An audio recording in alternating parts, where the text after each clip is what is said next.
সকল আদর্শের ক্ষেত্রে নবী করিম সাল্লাল্লাহু আলাইহি সাল্লামের আদর্শকেই সবার চেয়ে সবার আগে প্রাধান্য দিতে হবে। তাকেই সকল আদর্শের ক্ষেত্রে সর্বশ্রেষ্ঠ নেতা হিসাবে মেনে নিতে হবে। আমরা আসসালামু আলাইকুম ওয়া রাহমাতুল্লাহি ওয়া বারাকাতুহু।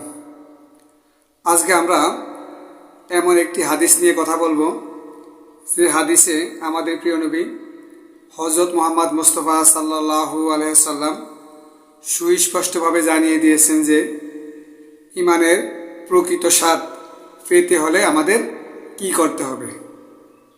হাদিসটি বর্ণনা করেছেন হযরত আব্বাস রাদিয়াল্লাহু তাআলা আনহু। হযরত আব্বাস রাদিয়াল্লাহু তাআলা আনহু বলেন, আমাদের প্রিয় নবী হযরত মুহাম্মদ মুস্তাফা সাল্লাল্লাহু আলাইহি ওয়াসাল্লাম বলেছেন, যে ব্যক্তি পূর্ণ আন্তরিকতার সাথে আল্লাহকে রব, ইসলামকে দিন এবং নবী করিম সাল্লাল্লাহু আলাইহি সাল্লামকে নবী হিসেবে কবুল করে নিয়েছে, সেই ঈমানের প্রকৃত স্বাদ লাভ করেছে।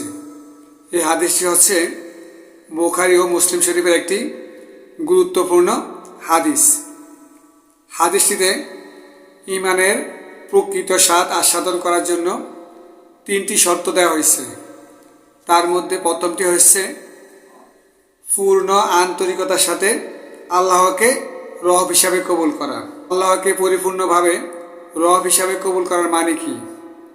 এর মানে হলো আল্লাহকে আমরা যেমনিভাবে আমাদের সৃষ্টিকর্তা মনে করি, আমাদের পালনকর্তা মনে করি, আমাদের রিজিকদাতা মনে করি, ঠিক তেমনিভাবে আমাদের জীবনের সকল ক্ষেত্রে, আইনের ক্ষেত্রে, আদেশের ক্ষেত্রে, নিষেধের ক্ষেত্রে, জীবন যাপনের ক্ষেত্রে, সর্বক্ষেত্রে আল্লাহকেই আমাদের অনুসরণ করতে হবে।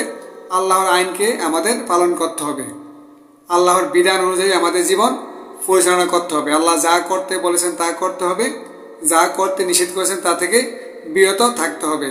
আল্লাহকে একমাত্র অভিভাবক মনে করতে হবে, আল্লাহকে একমাত্র নিরাপত্তা দানকারী মনে করতে হবে, আল্লাহকেই একমাত্র সাহায্যকারী মনে করতে হবে। অর্থাৎ আমার জীবনের সকল দিক ও বিভাগের ক্ষেত্রে আল্লাহ তাআলাকেই আমাকে মানতে হবে, তার নিয়ম নীতি অনুযায়ী আমার সকল কার্যক্রম পরিচালনা করতে হবে।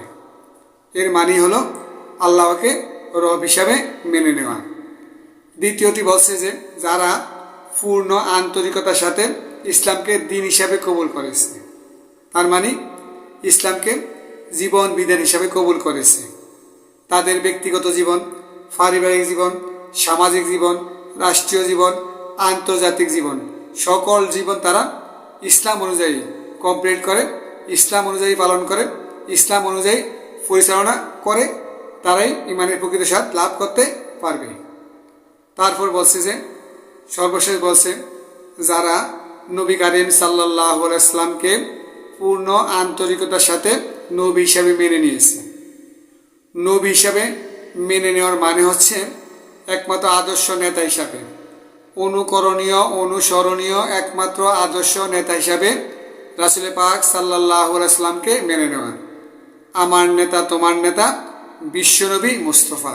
বিশ্বে যত ধরনের নেতা রয়েছে তার মধ্যে সর্বশ্রেষ্ঠ নেতা হচ্ছেন আমাদের প্রিয় নবী হযরত মুহাম্মদ মুস্তাফা সাল্লাল্লাহু আলাইহি সাল্লাম। তার দেখানো পথই হচ্ছে একমাত্র কল্যাণের পথ। তিনি যে পথ দেখিয়ে দিয়েছেন সে পথই আমাদের কল্যাণ নিহত। আদারওয়াইজ অন্য কোনো পথে আমাদের চলার কোনো সুযোগ নাই, অন্য কোনো মতাদর্শে চলার সুযোগ নাই। রাসূল সাল্লাল্লাহু আলাইহি সাল্লাম আমাদের জন্য যে মতাদর্শ নিয়ে এসেছেন, যে ইসলামকে নিয়ে এসেছেন, এই ইসলামকে পরিপূর্ণভাবে অনুসরণ করার মাধ্যমেই নবী করিম সাল্লাল্লাহু আলাইহি সাল্লামকে নবী হিসাবে আমাদের মেনে নিতে হবে। তবেই আমরা ঈমানের প্রকৃত স্বাদ লাভ করতে পারব। এক কথায় বলতে গেলে আল্লাহকে আমাদের একমাত্র রব হিসাবে মেনে নিতে হবে। দ্বিতীয়ত ইসলামকেই আমাদের জীবন বিধান হিসাবে মেনে নিতে হবে। তৃতীয়ত সকল আদর্শের ক্ষেত্রে নবী করিম সাল্লাল্লাহু আলাইহি সাল্লামের আদর্শকেই সবার চেয়ে সবার আগে প্রাধান্য দিতে হবে। তাকেই সকল আদর্শের ক্ষেত্রে সর্বশ্রেষ্ঠ নেতা হিসাবে মেনে নিতে হবে। তবে আমরা ঈমানের প্রকৃত স্বাদ আস্বাদন করতে পারব। আল্লাহ সুবহানাহু ওয়া তাআলা আমি সহ আমাদের সবাইকে আল্লাহকে একমাত্র রব, ইসলামকে দিন নবী করিম সাল্লাল্লাহু আলাইহি সাল্লামকে আদর্শ নেতা মেনে নেওয়ার তৌফিক দান করুন। ওমা তৌফিক ইল্লা বিল্লাহ। আসসালামু আলাইকুম ওয়া রাহমাতুল্লাহি ওয়া বারাকাতুহু।